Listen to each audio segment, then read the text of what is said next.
Hello, everyone. Welcome. I know it's a small gathering, and we're running a little bit late, but we're very honored to have you all here joining us. Some of it virtually via Zoom. Um, this has been just something of a passion of mine for many years. Is kind of thinking about how do we bring people of different faith traditions together, and particularly thinking through the challenges kind of that we're facing globally, right? Not just kind of the larger issues of kind of climate change, but particularly sort of how do we create kind of interfaith harmony with the economic and political challenges coming out of the pandemic.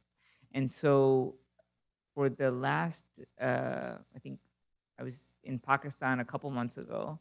Uh, Now it seems a couple months ago, but it was from September until March or so of last year and this year on a Fulbright. And part of what the work that we were doing was trying to develop capacity within Pakistani universities.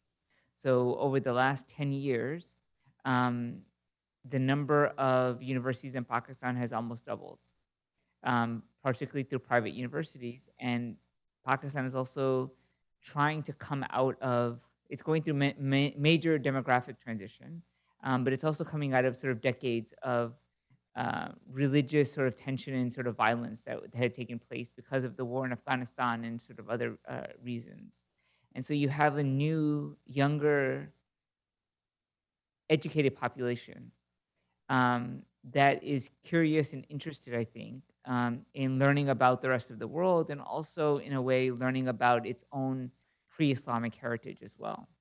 And as part of that, what we have is we have Professor Dayyab Gillani, who we're very honored to join us.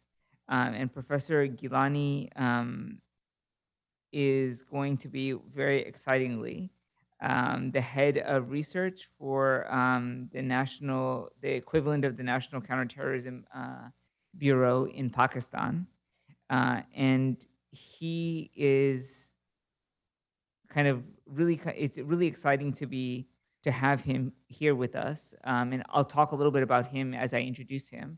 But before we get to Professor Gilani, two things that I wanted to say. One is to thank the funders, which is the Adam Smith Institute here at FIU. And they've been very generous in terms of helping to fund us, as well as the Department of Religious Studies. And I also wanted to introduce Professor Eric Larson, who's the chair of the Department of Religious Studies. And for many years, he has been a great supporter of many of the initiatives that we've had here at FIU. And he himself is a scholar of the Dead Sea Scrolls, a scholar of ancient Christianity, and has done a lot in terms of leading religious studies into branching out from traditionally what would have been the study of Christianity and Judaism into the study of world religions. And he's hired scholars, many of the scholars that are here today, who are more recent hires in our department in the study of Jainism, the study of Islam, really expanding the diversity of religious traditions that are represented at FIU. And I think it really speaks to the way that the university can provide thought leadership for practical initiatives that happen in different parts of the world. And so with that, I would introduce Professor Larson to say a few words of thanks and welcome to our delegates.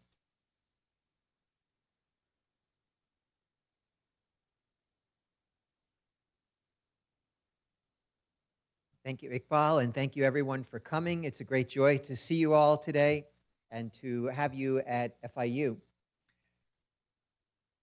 Religious freedom and freedom of thought and freedom to question, freedom to consider ideas is always a timely issue. So it gives me great joy to welcome you all here today. And I hope that our discussions will be very deep and fruitful and stimulate a lot of thought. I am very impressed with the program as I was looking over it last night. The extent of it is very broad, and we really hope that good things will come out of this. Over the last few years in our department, we have taken a renewed interest in interreligious dialogue. Globalization is happening. It continues to move forward no matter what we do. we're all realizing that we are neighbors one with another, more now so than ever before. We communicate in very serious ways through the internet with all the limitations and the problems that it poses, but it also has opened up a new age of understanding. And so the better we can understand each other, the better we can learn to get along with each other, the better off we'll all be in our parts of the world, in our countries, in our own personal lives as well.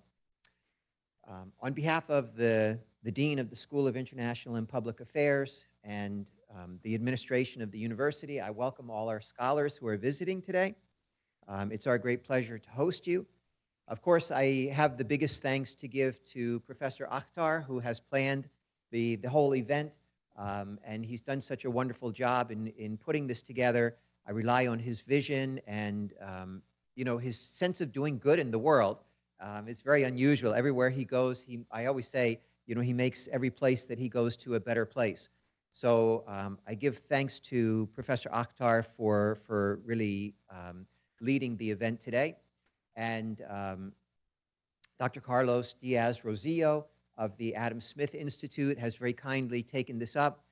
The goal of this institute is to foster discussion and understanding and principles of freedom and free exchange of ideas. So it was a very good partnership that we have with them. Unfortunately, he has another event today, and so he may not be able to be here very much. But I hope at least he'll be able to stop by at some point, and we'll see what happens with that. But he did send greetings to everybody, and he also wishes you all the best as you have your discussions today. This is the final week of our semester at FIU. I actually have to go and teach now. I will be joining you in and out, and we have some other meetings, unfortunately, that came up that I have to go to throughout the day.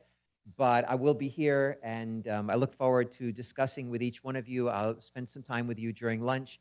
And with that, I will turn it back to Iqbal, and I hope you have a wonderful day, everybody. Thank you.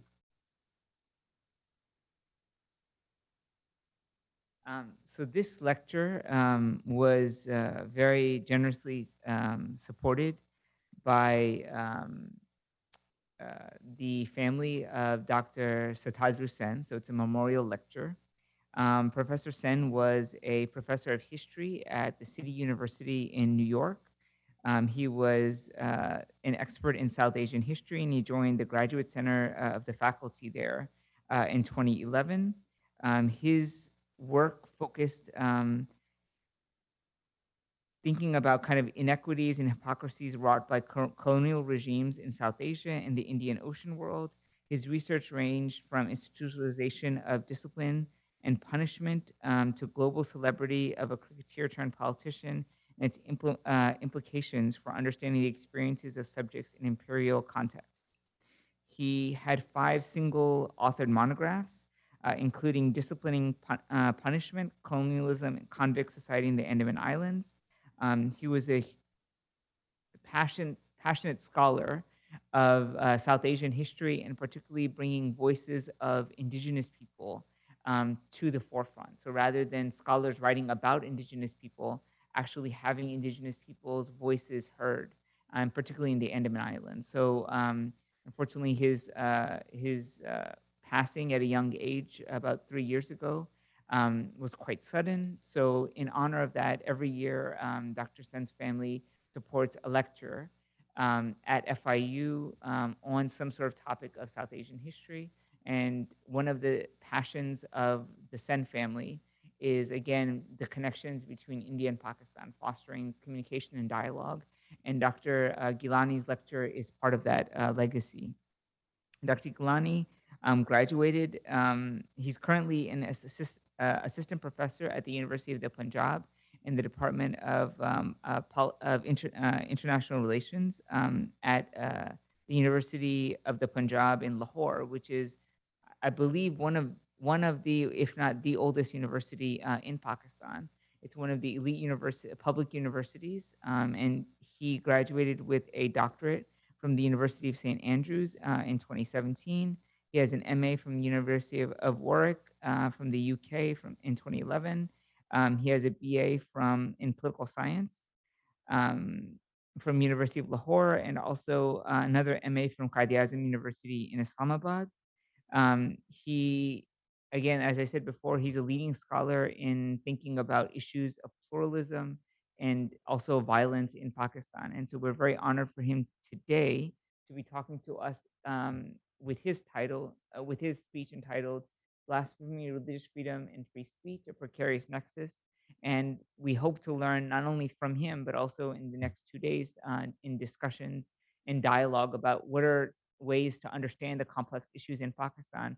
Also, what are ways forward that we as intellectuals and activists can help to foster a freer world for interfaith dialogue and also interfaith dialogue. So, with that, Professor Gillani.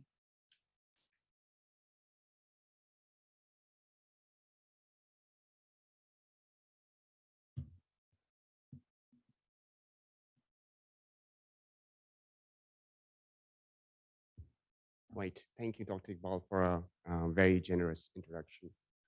Um, I think I'm stepping a little out of my comfort zone when I'm talking about blasphemy, religious freedom, and free speech. And primarily because I tend to work on terrorism and political violence.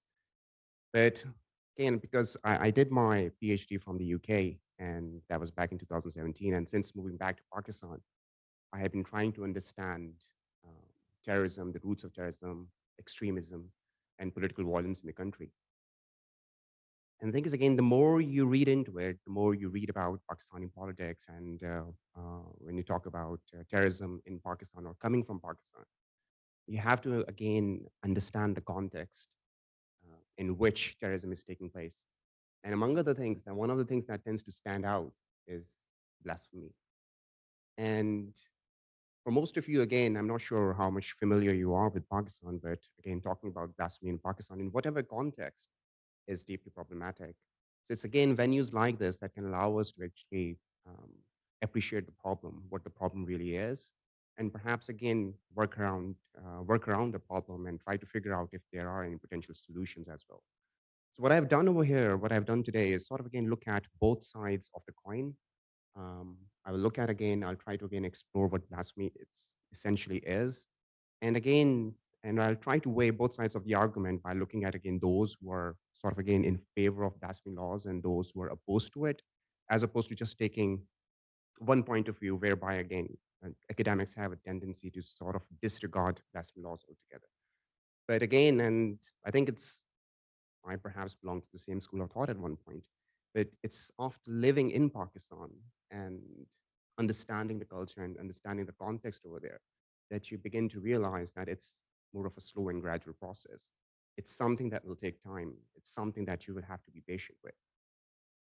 So to continue, to begin with, I'll try to again introduce you to the terminologies that I'll be utilizing. So the first being again religious freedom. On the face of it, again, I'll try to keep it very simple. Religious freedom is the freedom to practice any religion in any way desired. So this is again a typical understanding, and I'll stick to again the very conventional and traditional understanding of religious freedom and free speech as well. Free speech, again, the freedom to say anything and express any opinion without any restraint or censorship. Now, the two standout questions are that are these two freedoms absolute, right? When you talk about free speech, is free speech absolute? Is religious freedom absolute? And if they're not, again, how exactly does that play out? And the second question is, are these two freedoms complementary or contradictory? Now, there is obviously no simple or straightforward answer to these questions, and it's more of a philosophical landmine as well. But what I will try to do over the course of this presentation is try to, again, break these terminologies down and try to, again, relate it to blasphemy and perhaps, again, uh, try to, again, explain how they all, as a matter of fact, do tend to come together as well. Now, the thing is, again, whatever your answer may be to these questions, right, striking a balance between these freedoms, especially, again, religious freedom and free speech, is essentially the key to religious harmony and peaceful coexistence. Now, where does blasphemy fit into all of this, right?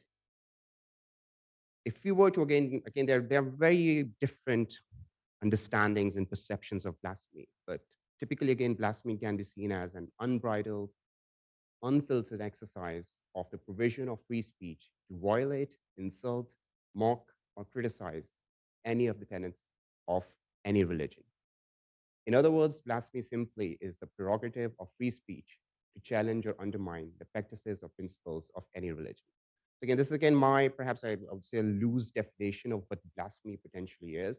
And it's the definition that I'll try to utilize over the course of this presentation as well. Now, blasphemy and the two freedoms, right? I think is again, it is essentially, again, it is the provision of blasphemy that pits religion against free speech so vividly and evocatively. Even though, again, when we talk about free speech and religious freedom, they have always, again, conflicted with one another. But the one element, with the one feature that tends to bring this uh, more evocatively than anything else, that's potentially, again, the principle or the provision of blasphemy. Now, analysis of blasphemy, therefore, can help us understand the long-standing tussle between religious freedom and free speech as well. Now, throughout the ages, right, if you talk about the notion of blasphemy, blasphemy is perhaps as old as the civilization, as the human civilization. Even in ancient Rome and Greece, where you were, in some cases, allowed to criticize the state or the leaders, you could not mock their sacred beliefs or defile the gods, and there were severe punishments for it. Nevertheless, again, despite this, again, lineage, and despite the fact that blasphemy is perhaps as old as the human civilization, the notoriety and the prominence that blasphemy has acquired, especially in relation to fundamental freedoms, is somewhat of recent vintage, right? It's a phenomenon that has, as a matter of fact, recently emerged. I would say again, there are basically primarily two events that we can, or two contemporary developments that we can relate the reinvention or resurgence of blasphemy with. The first is again the overarching paradigms. First, we have again the war on terror, the rise of social media, near instantaneous modes of communication, increasing cross-cultural interactions.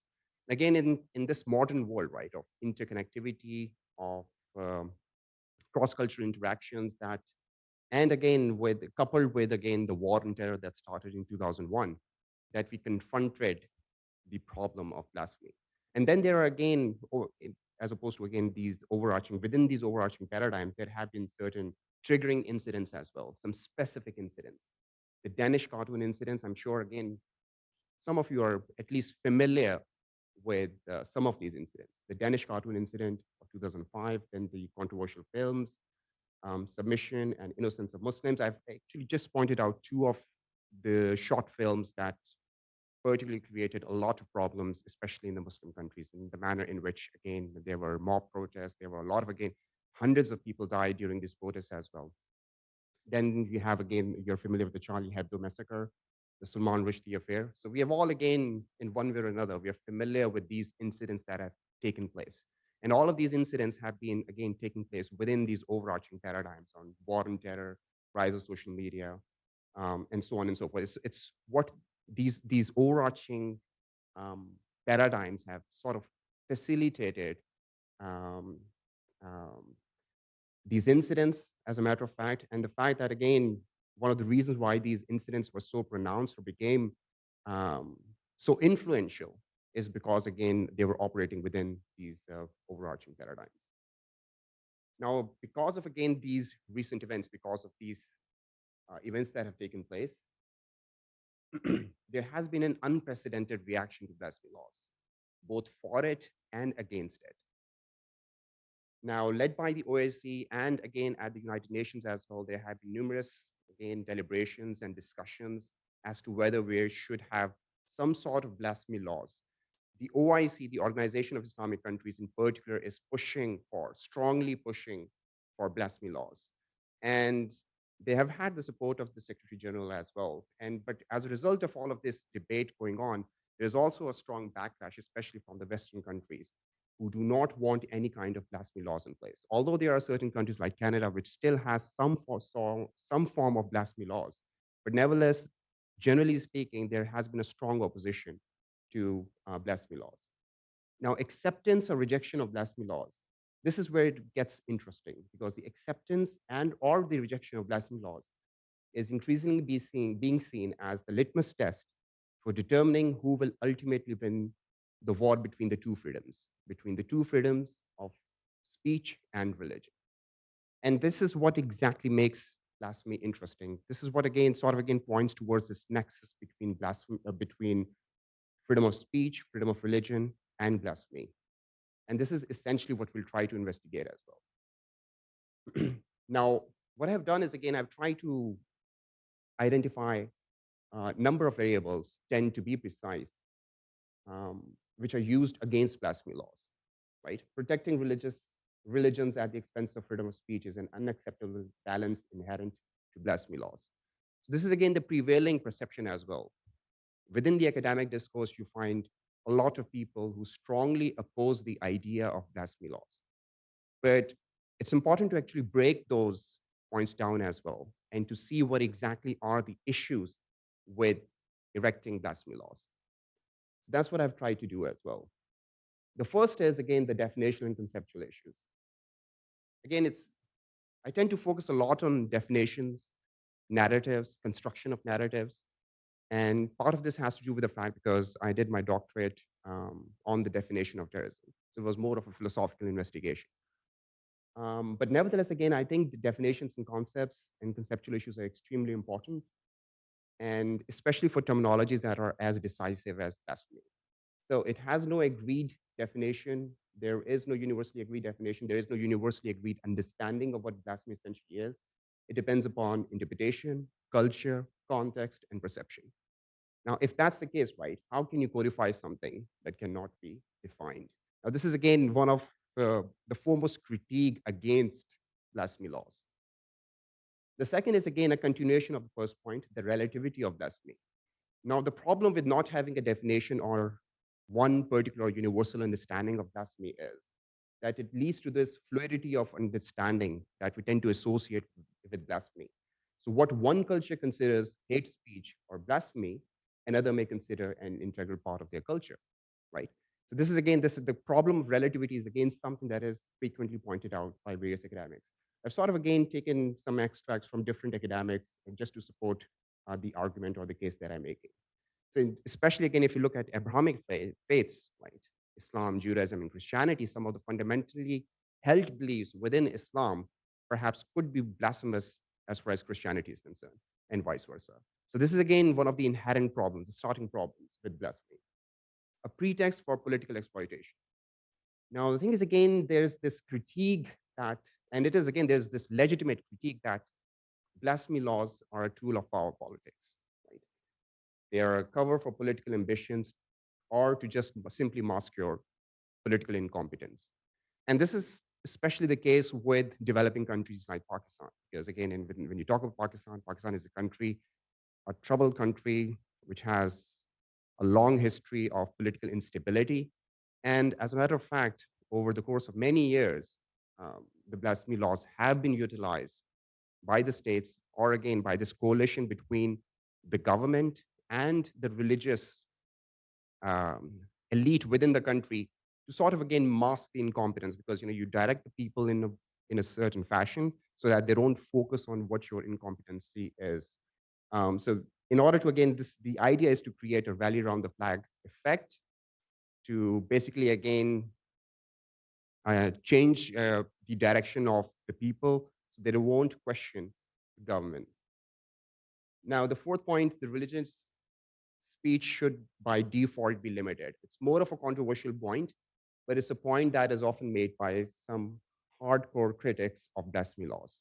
The idea essentially behind such a critique is that owing to its radical and divisive and extremist tendencies, which we tend to find in a lot of or most of the religions, the argument goes that the religious speech by default should be one of those speeches which should be limited, right? The idea being because the society, again, this is Amos Guerra who makes this point, he's an Israeli scholar, that societies pay a price for enabling religious liberty and for tolerating religious and cultural extremism. So the idea is that any sort of religious speech should by default be limited. It's a controversial point, but nevertheless, again, it's a point that is made by certain hardcore critics of blasphemy laws or critics of religion in general. Forced religious conformity.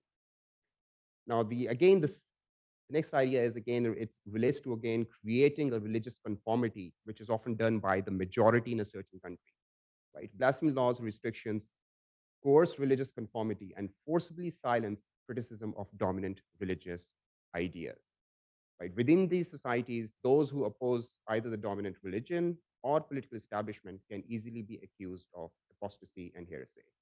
So the idea that, again, it forces something, blasphemy laws is something that forces conformity, is one of the reasons that is highlighted why we should do away with blasphemy laws. Now, blasphemy laws protect religion, not individual. Now, this, I think, as far as I'm concerned, again, on a subjective level, I think this is perhaps one of the most standout and logical critique of the blasphemy laws, that blasphemy laws tend to protect the religion at the cost of the individual. The thing is, again, it's rooted in the human right discourse, and you will find a lot of human right activists who tend to make this case. The idea is that when you talk about blasphemy laws, especially in countries where it has been erected to, again, protect sacred, religious, or holy personage. And human right concerns, again, and their protection is not necessarily the aim, right? And this is especially, again, true for, again, countries like Pakistan, countries like Iran, countries like Saudi Arabia as well. So the religion tends to, again, or at least it appears to be the case, that it tends to take precedence over the individual. So it's a violation, it's a fundamental violation of human rights. Social stagnation and natural evolution. Now, the idea is that blasphemy is opposed to modernity. It's not compatible. When you talk about blasphemy laws, they're not compatible with the notion of modernity. Modernity, again, being defined in terms of, again, the scientific progress and the manner in which the world came out of the pre-modern world. So when you talk about, again, so basically the idea being that blasphemy laws, by their virtue, by virtue of their nature, are regressive and immune to change. And when religious critique, even if it appears to be an insult or silenced, the risk of halting social progress is real. So it prevents the society from naturally evolving on its own. It's something that is not compatible with modernity. So if a society, again, this critique often comes from utilitarians who believe, again, that if you are talking about the evolution of human society, you need to keep in mind that blasphemy laws will prevent the society from evolving. A victory for extremists and radicals. Again, another point that has been made widely in the discourse, that blasphemy laws are enacted to appease radicals and extremists. So they're not necessarily there because the government wants the blasphemy laws, but because they're sort of, again, given to the demands and dictates of the radical elements within their society. It's a point that is often made about the Pakistani society as well, that when you talk about Pakistan, one of the reasons why the country has blasphemy laws is because the state just gives in to the demands of the extremists. So blasphemy law, in other words, appeared to be a submission to mob violence. The next is a continuation of this point, that it encourages vigilantism and extrajudicial killing. Blasphemy laws, we have, again, when you talk about vigilantism and extrajudicial killings, I think it's one of the most standout feature of blasphemy laws. It's a product of blasphemy laws. In countries where you have strict blasphemy laws like Pakistan and Saudi Arabia, and especially Pakistan, you do find a lot of acts of vigilantism. People tend to take, again, I've used the phrase, again, blasphemy watchers. You have these blasphemy watchers within the Pakistani society who want to keep an eye out on everyone. So they create this atmosphere of fear within the society because people can't openly go about saying things about religion, which could potentially be blasphemous. So it encourages vigilantism. And there have been, again, a number of cases in Pakistan as well where people accused of blasphemy have just been, again, victims of mob brutality. And a lot of people have actually died at the hands of vigilantism or extrajudicial killings. We see the similar case with cow vigilantes in India, for instance. Again, mobs have taken um, uh, mobs have again resorted to violence. They have punished, especially, again, Muslim minorities for eating cows or disrespecting cows. Or again, we use the term cow vigilantes for a wide range of things. Now, the last one, can have the opposite effect. Now, blasphemy laws, again, the idea being that blasphemy laws are designed to protect adherents of religion. But this particular criticism is that it is believed that they tend to have the opposite effect. States that enforce blasphemy law are indeed statistically more likely to experience Islamist terrorist attacks. Again, it tends to again boil down to Islam, and one of the reasons being because Islam has been most vocal about it. But again, that's something that needs to be seen within the context of the war on terror, the rising Islamophobia, and again, the manner in which the Islamic society as a whole reacted as well. But nevertheless, again, the last element is again, it's an important one that if you can't fail to protect the very people for whom the blasphemy law has been designed, then that basically means that it's not working. And especially in countries where you have blasphemy laws, they tend to suffer a lot. Right. Now I'll move to again the case for blasphemy laws. Now the arguments in favor of blasphemy laws are clearly not as pronounced or loud as those against it. Nevertheless, and again, in order to understand the complexity of the debate and the argument that I'm trying to make, it's important to weigh the other side of the debate as well. Sorry. So fundamentally, again, the advocates for blasphemy laws, the argument in favor of blasphemy laws tend to be rooted in moral philosophy, and in particular, deontological moral philosophy. The idea essentially is, again, when we talk about blasphemy laws, right, and when we talk about its association with free speech, as we know, this is the prevailing perception that free speech is an unimpeachable human right, even if that speech offends, insults, or incite others, right? Speech will always be lesser of the two evils, or it's usually again argued that it is a sacrifice that must be made because free speech is something worth preserving. Now, this argument that free speech is worth preserving at any cost is something that is challenged on moral grounds, right? You cannot quantify a moral wrongdoing regardless of the respective outcomes. So it doesn't really matter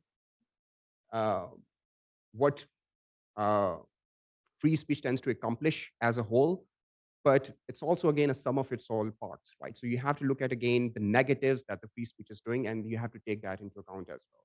So protecting free speech is just as important as protecting people from religious bigotry. No lesser of the two evils logic. Again, this is opposed to the utilitarian perspective, right? It focuses again on the moral aspect of blasphemy laws and why they might actually be necessary. A prerequisite for multicultural societies. Now, I think is again that perhaps again about 50 years from now, or 50 years in the past, we did not need blasphemy laws because the society had not evolved that much, had not become as multicultural as it is today. But the kind of world that we live in today, it is increasingly becoming multicultural. And it is very easy to get offended when two or more contrasting cultures are put together, right? So in a multicultural society, it is extremely important that the rights of everyone are being protected. So for greater respect and understanding, it might be necessary to begin with, it might be necessary to erect some laws or codes that prevent verbal abuse or offense. Again, America is not a stranger to verbal abuse or offense caused to minorities, caused to other races as well, and why in multicultural societies, such kind of laws or codes might actually be needed. Tyranny of the majority. Again, it's sort of, again, an interrelated point, the idea being that in order to, again, prevent the tyranny of the majority, it becomes necessary to protect the minority from discriminatory free speech of the majority. Now, the thing is, again, we have witnessed horrors of the past, right? Again, when you talk about Nazi Germany, during Nazi Germany, the sort of narratives that were created about the Jews, the Holocaust itself is a very harsh reminder of how a majority can utilize the provision of free speech to create a bias and create a hatred towards a certain minority, right? So in order to, again, prevent that tyranny of the majority or a repetition of the horrors of the past, some sort of blasphemy laws in one form or another might actually be required. The fourth point, Is religion a choice or an identity? Now, the thing is, again, when you talk about the criticism of blasphemy laws, right, the criticism generally stems from the idea that religion is a choice. It's not an identity. Therefore, as opposed to race, ethnicity, etc., it should be open to criticism. That's the prevailing logic, right? That religion is a choice, so you make a choice, and your choices are open to critique and criticism. However, the question is that, is it for others to determine whether religion is a choice or an integral part of a person's identity? Now, this is especially true for the Muslim world. If you go and travel around the Muslim world, meet a lot of Muslims over there, and ask them how they see Islam, right? For a good majority of them, Islam will probably be the most standout part of their identity, as perhaps even more so than race or ethnicity, right? So this is again, the thing is again, if religion is more than just a choice, if it is indeed part of a person's identity, right? So by violating or by committing blasphemy, you're offending the identity of that particular individual. And we have, again, as a society, we have evolved to understand that you cannot undermine or you cannot criticize the identity of a certain individual.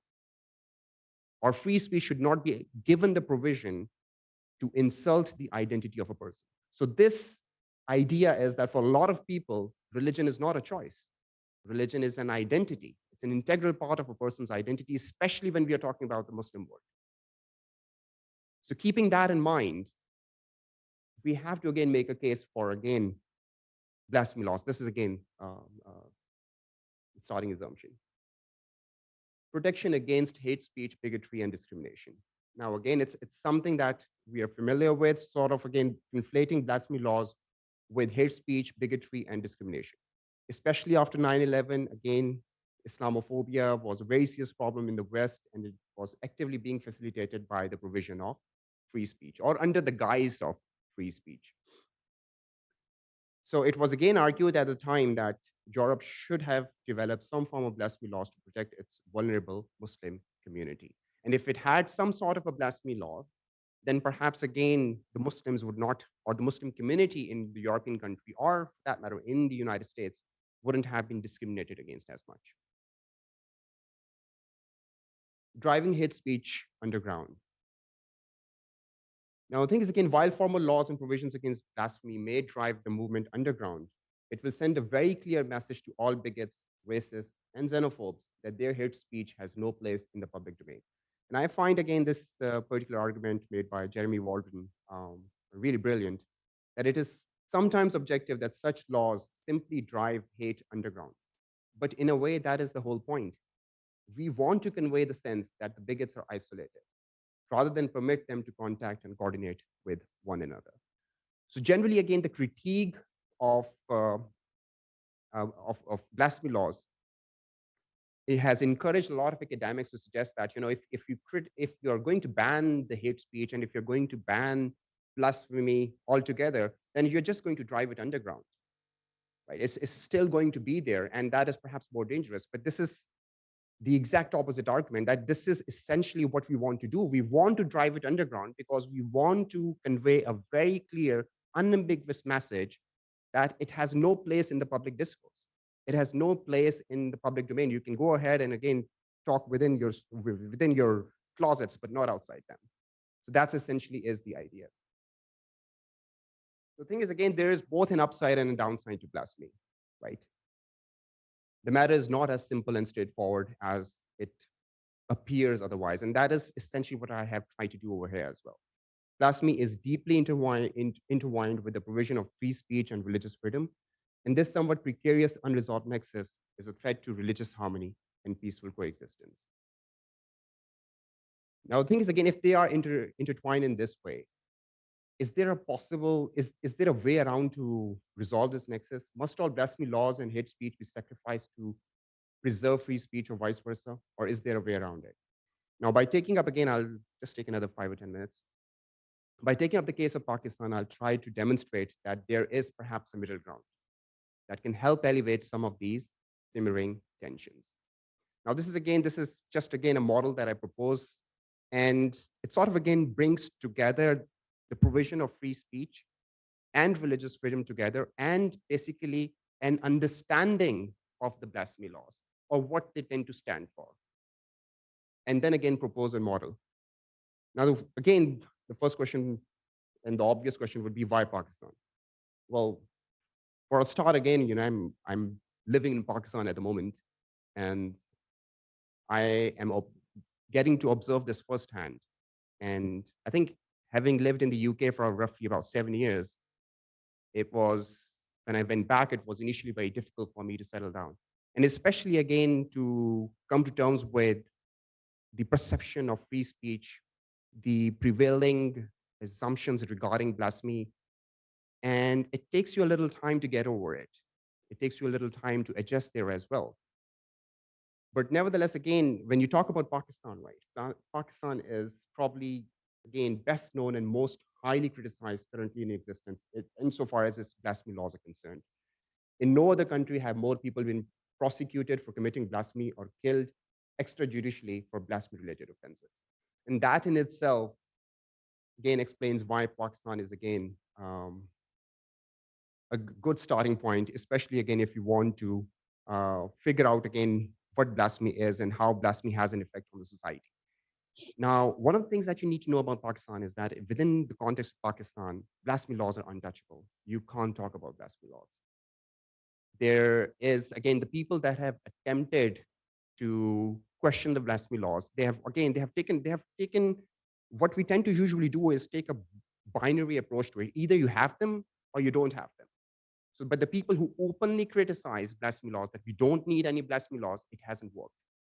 The society, again, it backfires. And again, the politicians, who openly, or the very rare politicians who openly spoke against blasphemy laws,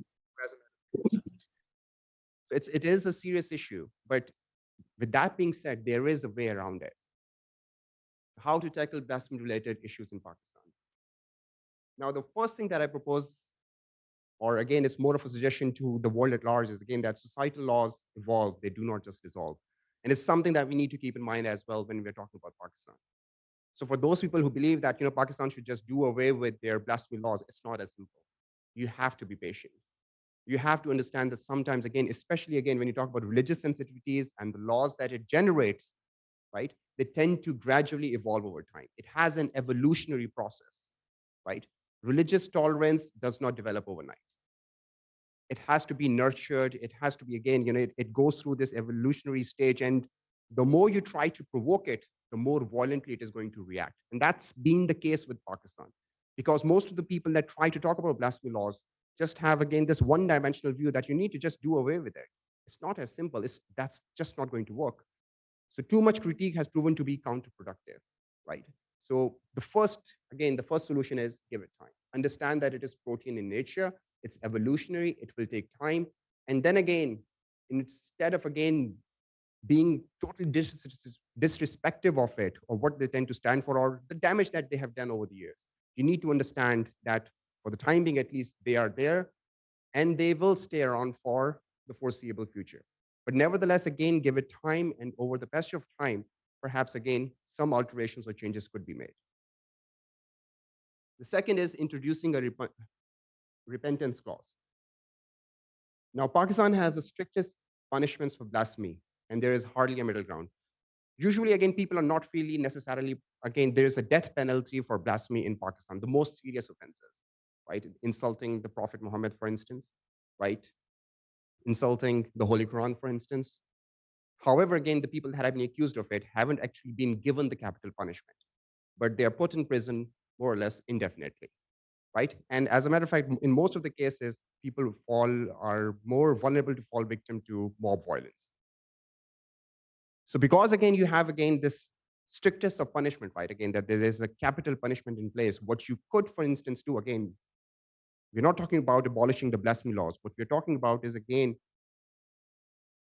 some trying to find out a middle ground. So instead of fighting the law, which has backfired and proven to be a futile exercise, it will perhaps be better to have some sort of a buffer between the alleged crime and the capital punishment. Now, introducing, for instance, again, a repentance or a re-education clause could serve that purpose, right? So the person or the people that have committed blasphemy, right, usually in the context of Pakistan, right? They're not allowed to say anything. But again, if you were to introduce a repentance clause, that again, if yes, I may have said this thing, but again, you are given the provision to at least apologize for it. So far, again, there is no provision to even apologize for it. But again, this is again something that Islam has a very rich tradition of repentance and forgiveness. That aspect of religion can be explored and codified accordingly through active religious dialogue and theological reflections. So we could potentially include some sort of a buffer between the capital punishment and the crime, so that a person is allowed to perhaps understand the sensitivities of the people that were offended, or the fact that he or she didn't mean to offend the sensitivities. And perhaps again, this way at least, we can work around this capital punishment. So I do believe again that there is a lot of potential to the repentance clause if we could potentially work on it. And within the Islamic tradition itself, there is a very rich culture of repentance, forgiveness that could potentially be utilized, not just from the Quran itself, but also from the life of Holy Prophet. Taking cue from Saudi Arabia. Now, Pakistan and Saudi Arabia's penal codes, especially in relation to blasphemy and religious transgression, have a lot of similarity.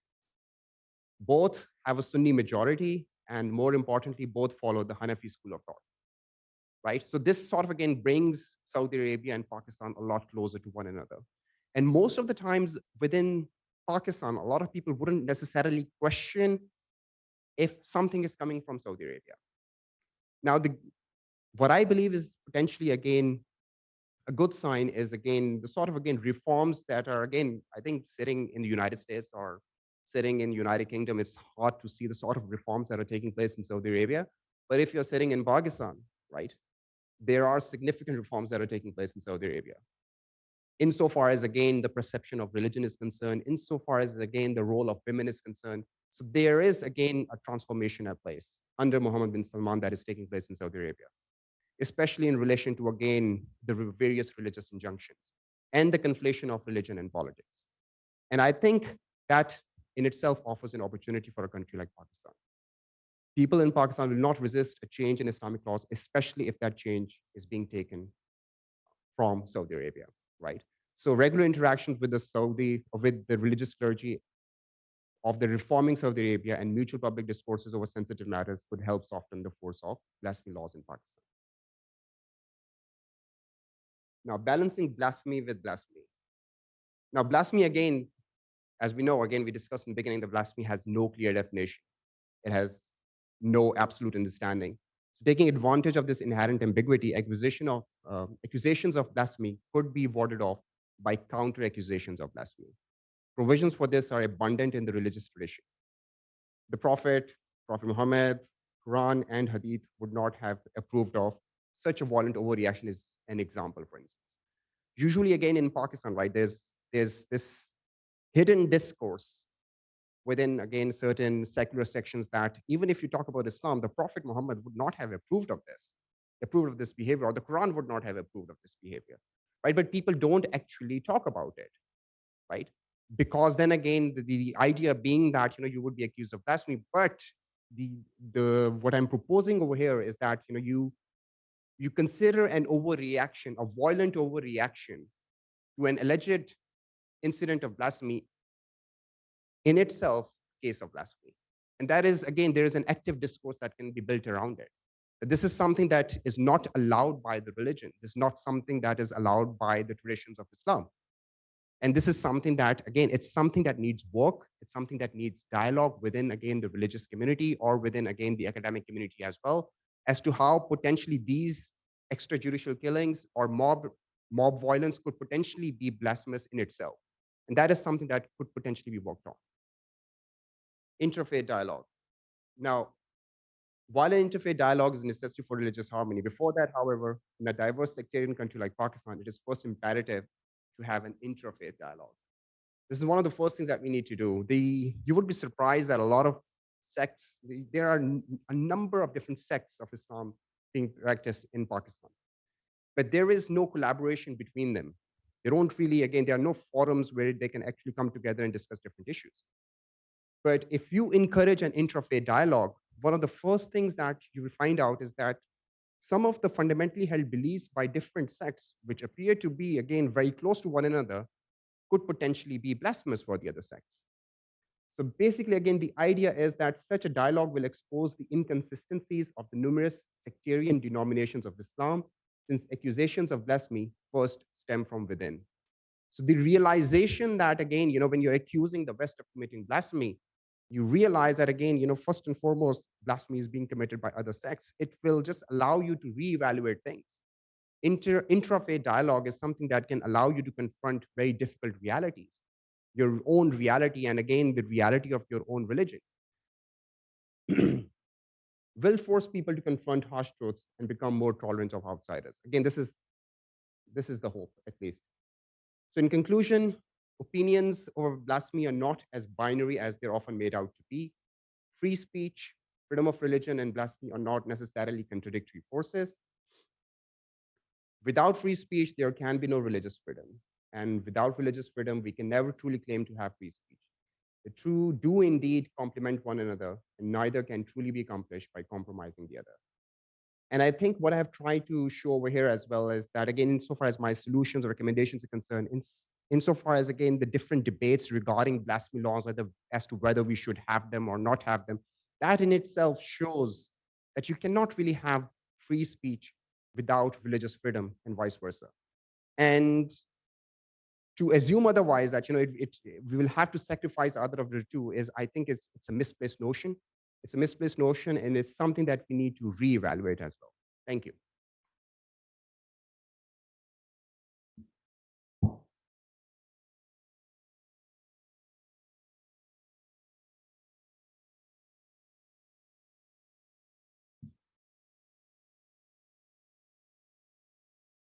Yeah. Hello.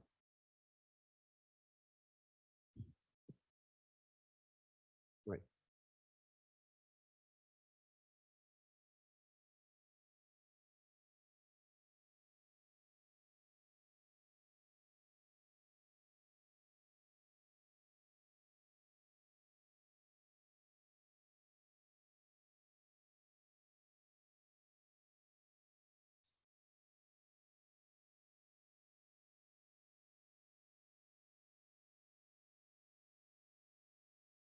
Right.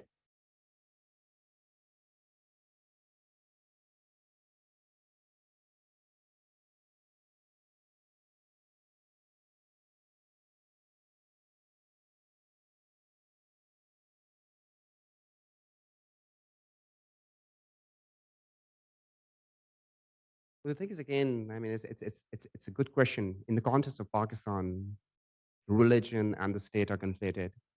It's often hard to distinguish the state of Pakistan from religion. Pakistan is a country that was supposedly created in the name of Islam or for the Muslims of the subcontinent. It's something that we have struggled with ever since independence. We still don't know whether Pakistan was created for the Muslims of the subcontinent or whether it was created for Islam. But that in itself is it's one of the most fundamental questions that we confront. For the religious hardliners, right, it was, again, Pakistan was created for Islam. For others, no, it was created for the Muslims of the subcontinent. And for others still, how do you distinguish between the two, right? So it's a legitimate question, right, when you talk about religious freedom. But I think the understanding that I'm trying to develop over here is try to keep it very simple. Religious freedom essentially entails the freedom to practice any religion that anyone wants in any way that they deem fit. That's basically, again, the general religious freedom. And the freedom of speech, as opposed to that, is the idea that you are able to express any views without it being filtered, without it being monitored, or without it being subjected to any kind of criticism or needless criticism or censorship. So religious freedom over here is generally, again, it is talking about the freedom of a certain religion, or, again, a group of people to profess their beliefs or to practice their religion according to their own wishes and desires. But again, in the context of, again, countries like Pakistan, where religion and the state are sort of, again, intermingled, it's just, again, sort of break that still down. You try to break that still down, again, try to separate the religion from the state, and try to again figure out again how it is that people tend to profess religion. Now, the thing is, again, in the context of Pakistan or in the context of a lot of Islamic countries, it's not possible to separate the identity. It's not possible to separate your person from the religion that you practice as well. And I think it's again another important thing that you need to keep in mind. I'm not sure if I've answered your question. I'm not even sure if I completely understand your question, but I think we can take it on later on. Yeah. Yes.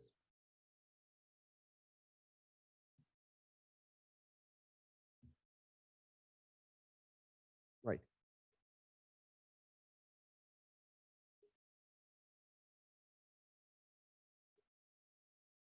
Right.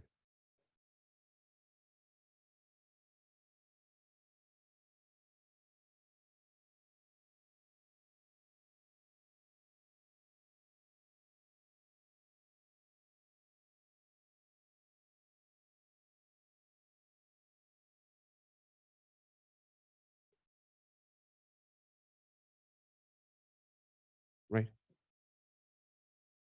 Yep.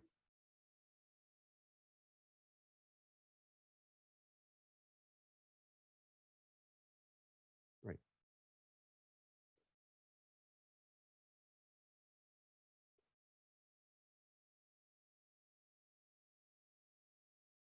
Right.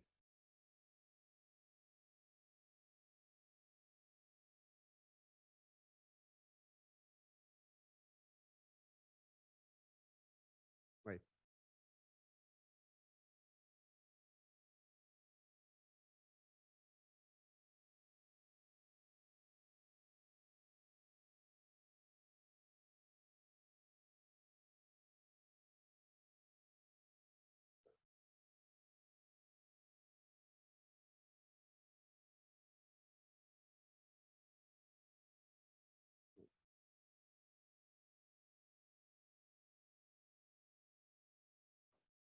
It was not necessarily connected with politics or the political entity because it was seen as attacking sacred figures. Now, that doesn't mean that I necessarily support that. In my paper, I try to show that this was a much later development Right. in juridical history. But I think we need to understand that it's not necessarily always connected with the political entity. And the third point that I had was that somehow we seem to target those religious communities who we see as intolerant, etc. But if anything, one could argue that secularism itself has created a largely intolerant group or intolerance towards others who differ from us. For example, I come from Canada, and in province of Quebec, you cannot wear a burqa. You cannot cover your face. Now, that is in itself intolerance to those who believe in the book. I mean, I'm not a proponent of it, but it shows very clearly in public space you cannot cover. And same with Semitic laws or somebody who's racist, etc. Although we do not support those comments, but still somebody who was to attack the gay community or the Jewish community or the Islamophobia for that matter would suffer severely social ostracization. They might even lose their jobs and so on. The point is that this idea of condemning or stigmatizing or even punishing those who disagree with the norm are there in practically every society. Sorry to take up so long. Right. Thank you so much for that critique. I'm really glad that you're paying that much attention to my presentation. To be honest with you, I think I disagree with the first statement insofar as, again, conflating blasphemy with apostasy is concerned. I think, in my own understanding, I believe that blasphemy is so much more than just apostasy. And the reason being because blasphemy comes in all shapes and sizes, and it has so many different shades. Blasphemy can be committed by non-Muslims. Blasphemy regularly, as a matter of fact, in the context of Pakistan, is usually typically committed by non-Muslims. One of the primary examples would be the case of Asiya Bibi, who has recently been granted asylum in Canada. It's basically, again, when you talk about blasphemy, it doesn't necessarily mean that you become an apostate. The idea is that you assert a certain principle of Islam which is potentially deemed controversial, or you present it in such a way that is deemed controversial or by a certain segment of population within that society. Now, that could potentially be anything. Now, this is one of the serious problems, right? Because it becomes very difficult in the context of Pakistan to talk about religion. Now, most of the people, for instance, if I'm talking about religion in my university back home, again in Punjab University, if I'm talking openly about religion, I become really apprehensive of what I can say. That doesn't mean that, it's not because I will be accused of being an apostate, but because I might potentially commit some form of blasphemy by perhaps again talking about Prophet Muhammad in a certain way, or by talking about a certain religious injunction in a certain way. So I do think I think that blasphemy is so much more. Blasphemy doesn't necessarily have to be committed by Muslims. Blasphemy can potentially be committed by anyone. So I think apostasy is a very important part of blasphemy, yes, and that cannot be forgiven insofar as Islam is concerned. But again, that is something that can be worked towards. But blasphemy in itself, the act of blasphemy, because it has so many different shapes and sizes, that my repentance clause is perhaps is essentially for the kind of blasphemy that can be committed by non-Muslims because when you talk about non-Muslims, they could easily get away with the idea that obviously they're not familiar with Islam or the sensitivities in Islam about a certain topic. Um, but apostasy is, I believe that yes, it is part of blasphemy, yes, but again, blasphemy is so much more. And usually within the context of Pakistan, it's not apostasy which is problematic. When you talk about the assassination of Salman Rushdie, it's not because he was an apostate, or no one in Pakistan generally believes that he was an apostate. The prevailing perception is that how dare he question the blasphemy laws, because he said that blasphemy laws are regressive and we need to abolish them. But again, it's statements like this that invite the wrath of the people or the wrath of the mob. And it was believed to be a blasphemous statement, right? So I think that blasphemy is so much more than apostasy.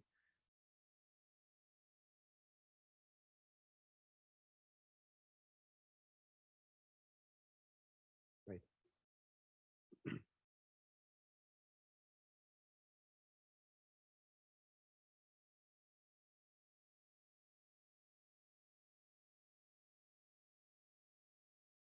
Right. No, I understand that, but I think I'm talking about the ordinary people. The ordinary people do not necessarily understand the legal jurisdictions of what again blasphemy sort of entails. The idea being that blasphemy, again, like I said, it comes in so many different shapes and sizes that it becomes really problematic, and that's essentially what I want to work towards. And so apostasy in the context of Pakistan is usually seen when a person, again, person of the Islamic faith, decides to abandon Islam, decides to convert to some other religion. That is, again, in the context of Pakistan, that is what we understand from apostasy. But, and while it is a part of blasphemy, blasphemy is so much larger, and it's not possible to sort of quantify what blasphemy essentially entails, because again, it comes in so many different shapes and sizes. Yes.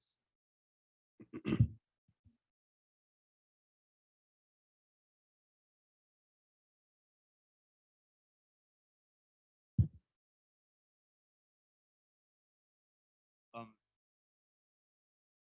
I have one minor comment and one more serious question. Right. My comment is that as you were discussing conception of blasphemy, it occurred to me that there is pretty substantial theoretical discussion of blasphemy within Sufi literature in the Islamic tradition, because there is this tradition, this idea of almost kind of sacred blasphemy of saying things that are transgressive, uh, communicating some kind of wisdom. And I am thinking of the tazkirah of Fariduddin Attar in discussing the death of Mansur al-Hallaj, this famous Sufi who said, I am the truth." Um, and in this tazkirah, there's a serious discussion of what his blasphemy means, and what it settles on essentially is that even though Attar was executed for having said something blasphemous, that even he would affirm that blasphemy laws need to be kept in place, because this allows for, I mean, first of all, law support progression, what Athar's life is and was. So I just thought I'd comment on that. There's a pretty interesting discussion of the meaning of blasphemy within Sufi literature. But my other my question essentially is unrelated to that. I was so assuming that blasphemy laws are not going anywhere, that they're not going to fade away. What are your thoughts on the tendency for blasphemy laws to sort of expand in a way that can be instrumentalized by the state or instrumentalized by a majority? So what I'm thinking of in particular is in the Ottoman Empire in the 15th centuries, you have a evolution of what constitutes blasphemy. So in the 15th century, for a Sunni Ottoman to curse Yazid and Muawiyah was entirely permissible and sort of within tradition. But when you have 100 years after the beginning of the wars between the Ottomans and the Safavids, in which there was a really the beginning of a much stronger polarization between Sunni and Shia, you have the center of the state um, declaring the Christians of Muawiyah and Yazid to be impermissible to constitute blasphemy. And what was permitted was what this gave rise to was the ability of the state to then persecute people who would do those things. And thus, the state could use this in persecuting Ottoman Shia. And this, was the state of affairs for a while afterwards.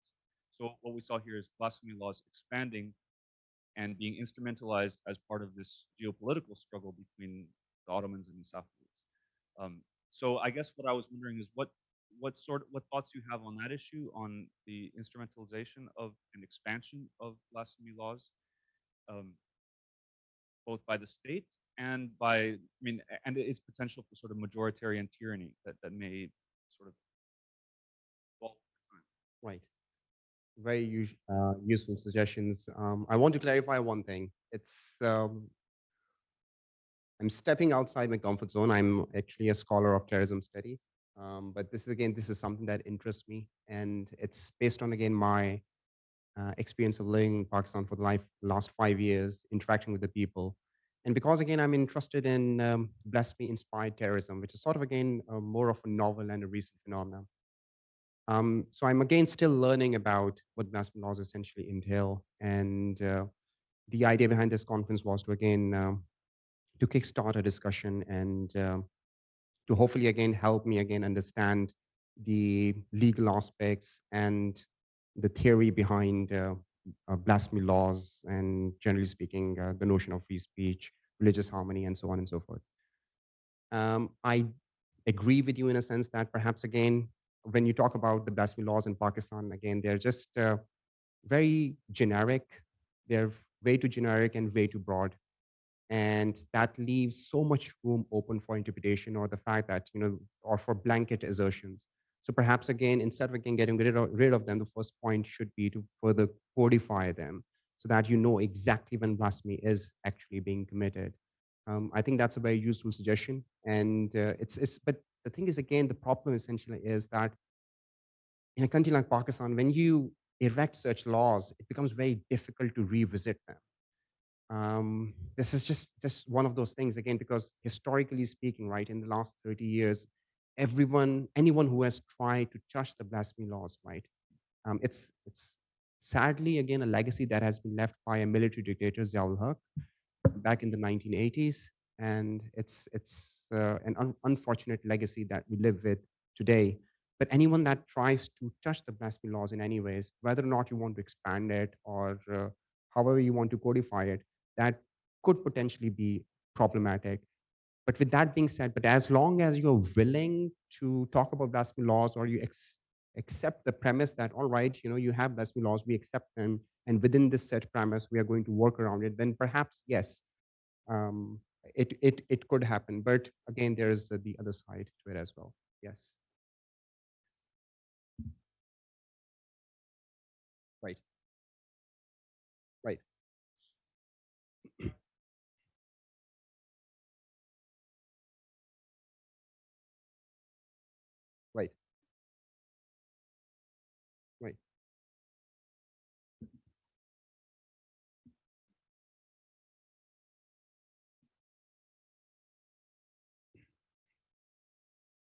Yeah. Yeah.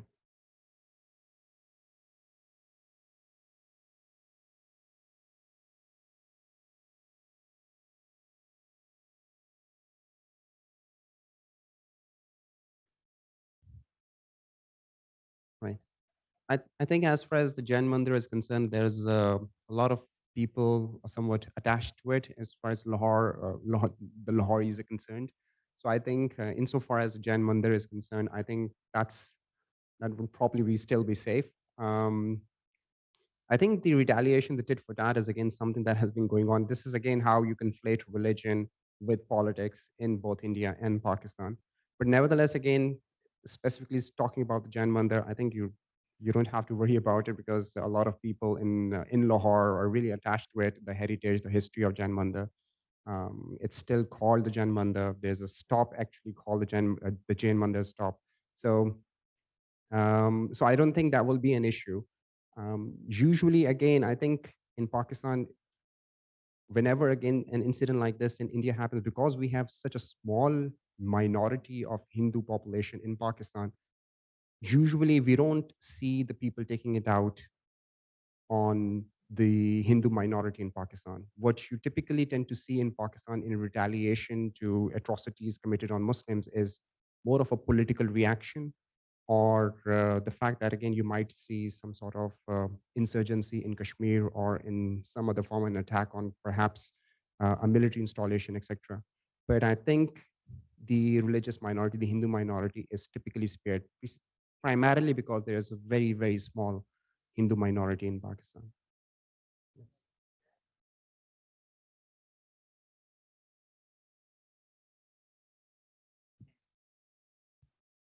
Right. Thank you so much. Thank you.